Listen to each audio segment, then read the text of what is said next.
بسم اللہ الرحمن الرحیم فصل اللفظ الدال اما مفرد و اما مرکب فالمفرد ما لا يقصد بجزئه الدلالة على جزء معناه كدلالة حمزة الوصل حمزة الاستفهام على معناه ودلالة زید على مسماه ودلالة عبد الله على المعنى العالمي والمرکب ما يقصد بجزئه الدلالة على جزء معناه كدلالة لفظ زید كدلالة لفظ زید قائم على معناه ودلالة رام السهم على فحواه.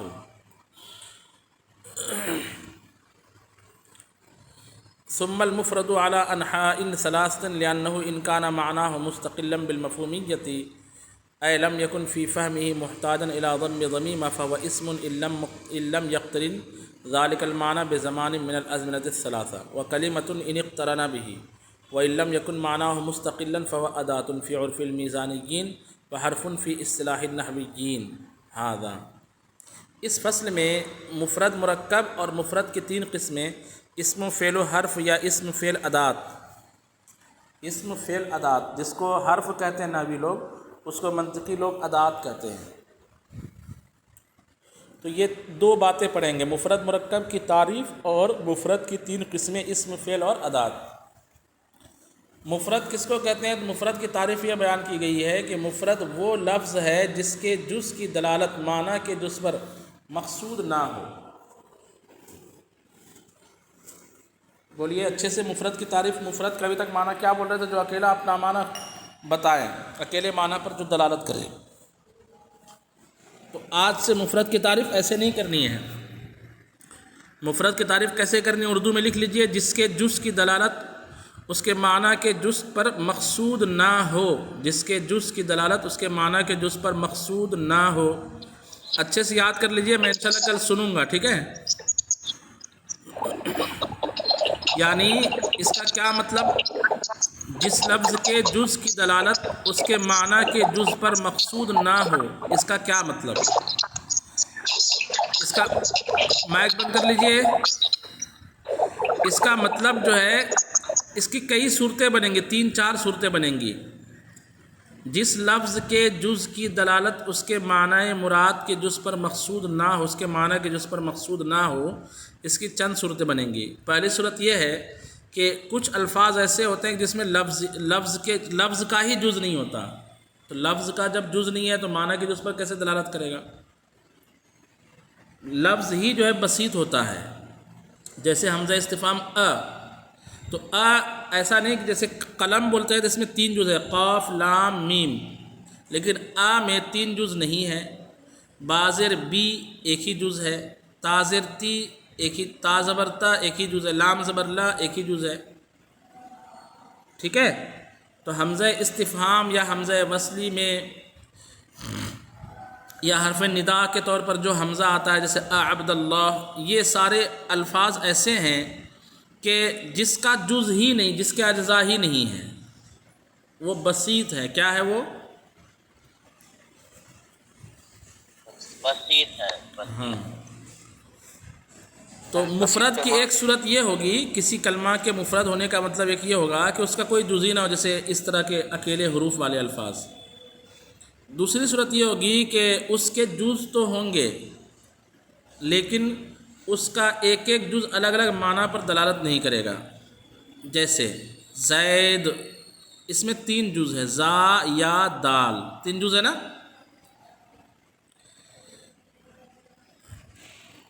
جی 3 جز ہے. لیکن جب ہم بولتے ہیں کہ بھیا زید کو بلا دو، تو اس سے زا اور یا اور دال سے 3 الگ الگ ذات مراد لیتے ہیں کہ ایک ہی ذات مراد لیتے ہیں؟ ایک ہی ذات مراد ہے جس کا جز نہیں ہے.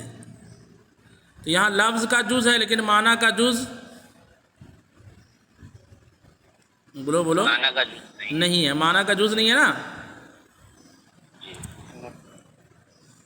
معنی تو ایک ہی شخص ہے نا؟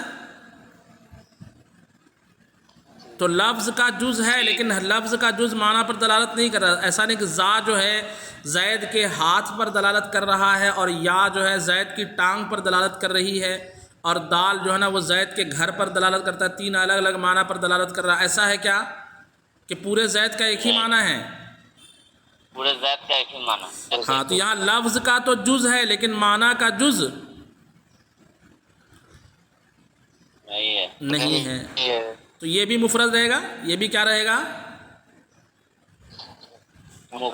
مفرد رہے گا. اور کبھی کیا ہوگا کہ لفظ کا بھی جز ہوگا اور اس کے معنی کا بھی جز ہوگا لیکن وہ معنی مقصود نہیں ہوگا.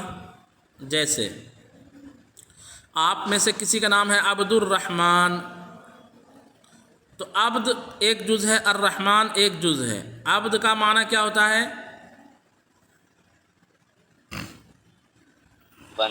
بندہ. اور رحمان کا معنی کیا ہوتا ہے؟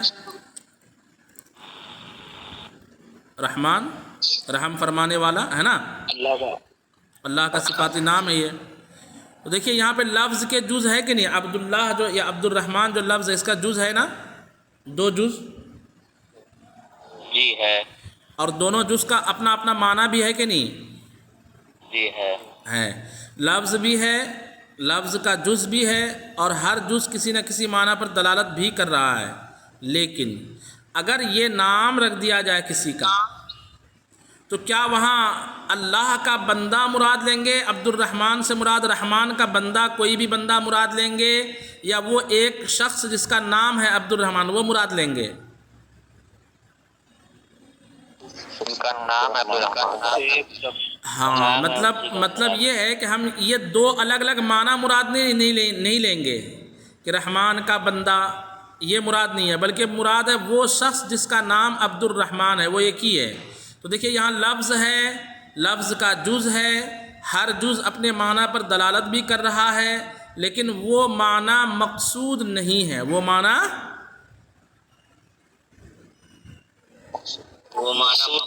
مقصود کچھ اور معنی ہے.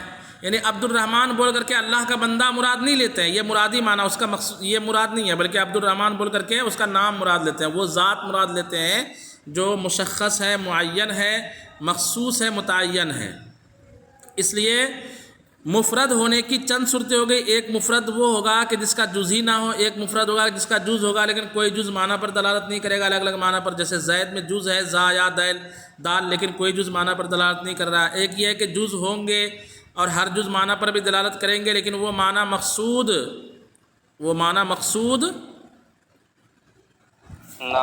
نہیں ہوں گے، بلکہ مقصود جو ہے کوئی ایک ذات ہوگی. جیسے عبداللہ کا دو معنی ہے، عبد اور اللہ، اس میں جلالت دو، عبد اور ذات اللہ، اللہ کا معنی. لیکن یہ یہاں جب کسی کا یہ نام رکھ دیا جائے، علم رکھ دیا جائے تو یہاں پہ دو معنی اس کے دو معنی مراد نہیں ہوتے ہیں. تو اس طرح سے مفرد کی تین صورتیں ہوں گی. مفرد کہیں گے کس کو؟ مفرد کہیں گے جس لفظ کے جز کی دلالت معنی کے جز پر مقصود نہ ہو. جس لفظ کے جز کی دلالت معنی کے جز پر مقصود نہ ہو. اچھا اگر عبداللہ بول کر کے آپ اللہ کا بندہ مراد لیں کہ میں نے جو ہے نا اللہ کا کوئی بندہ مراد لے، کوئی بھی اللہ کا بندہ مراد لیتے ہیں، تو یہاں لفظ بھی ہے، لفظ کا جز بھی ہے اور ہر جز معنی پر دلالت بھی کر رہا ہے اور اس وہی معنی آپ کا مقصود بھی ہے. تو اب یہ لفظ مفرد ہوگا کہ مرکب ہوگا؟ مرکب ہو جائے گا. تو عبداللہ اگر بول کر کے آپ کسی کا نام مراد لیتے ہیں تو مفرد ہے کیونکہ ایک ہی معنی ہے. اور اگر عبداللہ بول کر کے اللہ کا بندہ مراد لیتے ہیں، یعنی اللہ عبد کا الگ معنی مراد لیتے ہیں، اس میں جلالت کا الگ معنی، اور اس طرح سے اللہ کا بندہ مراد لیتے ہیں، تو اب یہ لفظ مفرد نہیں ہوگا بلکہ کیا ہو جائے گا؟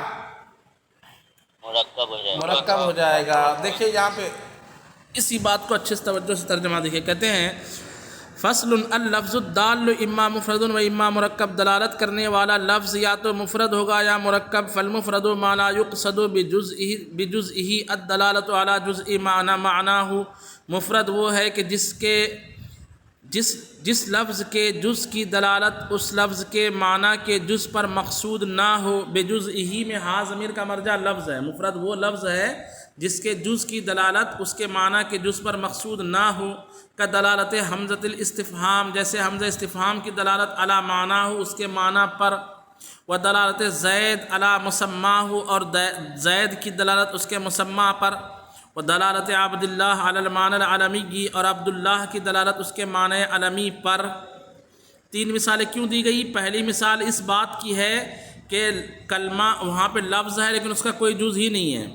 حمزہ استفہام، زید میں لفظ ہے، اس کا جز تو ہے لیکن کوئی جز الگ الگ معنی پر دلالت نہیں کر رہا ہے، اور عبداللہ میں لفظ بھی ہے اور اس کا جز بھی ہے اور ہر جز معنی پر دلالت بھی کر رہا ہے، لیکن وہ دلالت مقصود بولیے مقصود نہیں ہے، مقصود نہیں ہے، اس لیے 3 مثالیں بیان کی گئی۔ یعنی کوئی پوچھے کہ مفرد کی 3 مثالیں، ایک حمزہ استفہام اور ایک زید اور ایک عبداللہ حالت علم میں، یہ 3 مثالیں کیوں بیان کی گئی؟ تو ہم یہ جواب دیں گے کہ حمزہ استفہام اس لیے بیان کیا کہ وہ سمجھانا چاہتے ہیں کہ کچھ الفاظ ایسے ہوتے ہیں مفرد جس کا جز ہی نہیں ہوتا، بسیط ہوتا ہے، بسیط یعنی جس کا کوئی جز نہ ہو، اور زید اس بات کو بتانے کے لیے زید مثال، دوسری مثال کہ کچھ الفاظ ایسے ہوں گے جو مفرد ہوں گے اور اس کے اجزاء بھی ہوں گے لیکن کوئی جز معنی پر دلالت نہیں کرے گا، جیسے زید زا یا دال ہے، لیکن ایسا نہیں کہ زید الگ معنی، زا الگ معنی پر، یا الگ معنی پر، دال الگ معنی پر دلالت کر رہا ہے۔ اور عبداللہ مثال اس لیے لایا کہ کچھ الفاظ ایسے ہوں گے مفرد الفاظ جس کے جز بھی ہوں گے، ہر جز کا معنی بھی ہوگا لیکن وہ معنی مقصود بولیے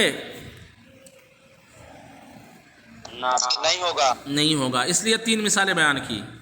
اب مفرد کے مقابل مرکب کس کو کہتے ہیں؟ تو المرکب ما یقصد بجزئہ الدلالۃ علی جزء معنی معناہ، مرکب وہ لفظ ہے کہ جس کے جز کی دلالت اس کے معنی کے جز پر مقصود ہو، کدلالت زید قائم، جیسے زید قائم کی دلالت اس کے معنی پر، زید قائم کا ترجمہ ہم کرتے ہیں اردو زبان میں زید کھڑا ہے، تو زید نے زید پر دلالت کیا اور قائم نے قائم پر دلالت کیا، اور یہ دلالت آپ کا مقصود بھی ہے، تو یہ اس طرح کے الفاظ کو مفرد نہیں کہا جائے گا بلکہ کیا کہا جائے گا؟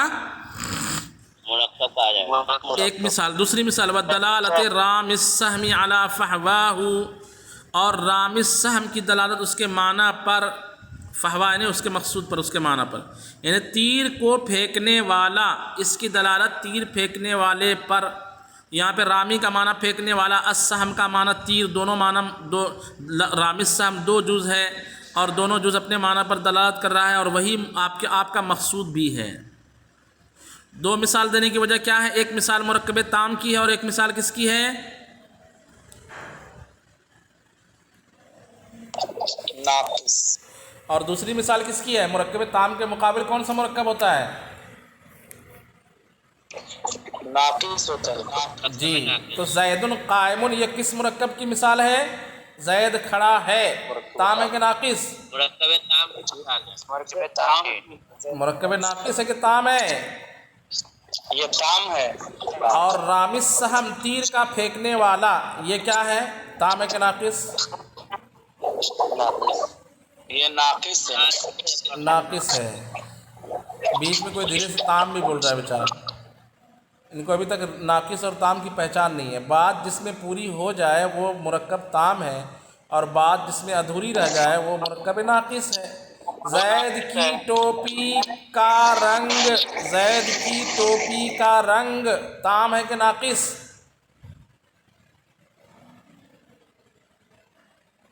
استاد صاحب کیا فرما رہے؟ آواز کٹ رہی تھی۔ زید کی ٹوپی کا رنگ یہ مرکب تام ہے کہ مرکب ناقص ہے؟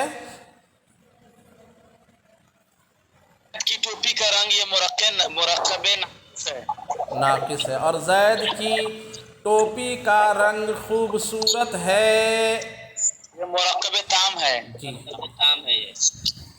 چلیں اب آگے دیکھیے، کہتے ہیں ثم المفرد علی انحاء ثلاثۃ، مفرد جو لفظ ہوتا ہے جس کو آپ نحوی اعتبار سے کلمہ کہتے ہو، کلمہ کی کتنی قسمیں پڑھی ہیں؟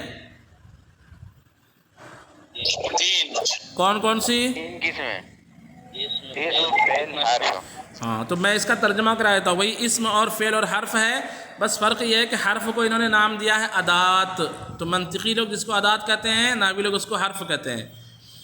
کہتے ہیں علی 3 قسموں پر ہے، لأنہ ان کان معناہ مستقلا بالمفہومیت، اس لیے کہ اگر کلمے کا معنی مستقل بالمفہوم ہو، مفرد کا معنی مستقل بالمفہوم ہو، مستقل بالمفہوم یعنی اپنا معنی بغیر دوسرے کلمے کے ملائے بتا دے، اے لم یکن فی فہمہ محتاجا الی ضم ضمیمہ، یعنی جس کے سمجھنے میں ضم ضمیمہ کی ضرورت نہ پڑے، ضم ضمیمہ یعنی کسی کلمہ کو ملانے کی ضرورت نہ پڑے، ضم یعنی ملانا اور ضمیمہ یعنی کوئی کلمہ، فو اسم تو وہ اسم ہے علم یقترن ذالک المعنی بزمان من الازمنۃ الثلاثہ اگر اس کا معنی تینوں زمانوں میں اس کے سے ملا ہوا نہ ہو، وکلمۃ اور کلمہ ہے، معاف کیجئے کلمہ یا کلمہ ہے یعنی فعل ہے، جس کو نحوی لوگ فعل کہتے ہیں اس کو منطقی لوگ کلمہ کہتے ہیں۔ وکلمۃ ان اقترن بھی اور وہ لفظ کلمہ ہوگا اگر اس کا معنی زمانے سے ملا ہوا ہو، ان اقترن بھی اگر اس کا معنی زمانے سے ملا ہوا ہو۔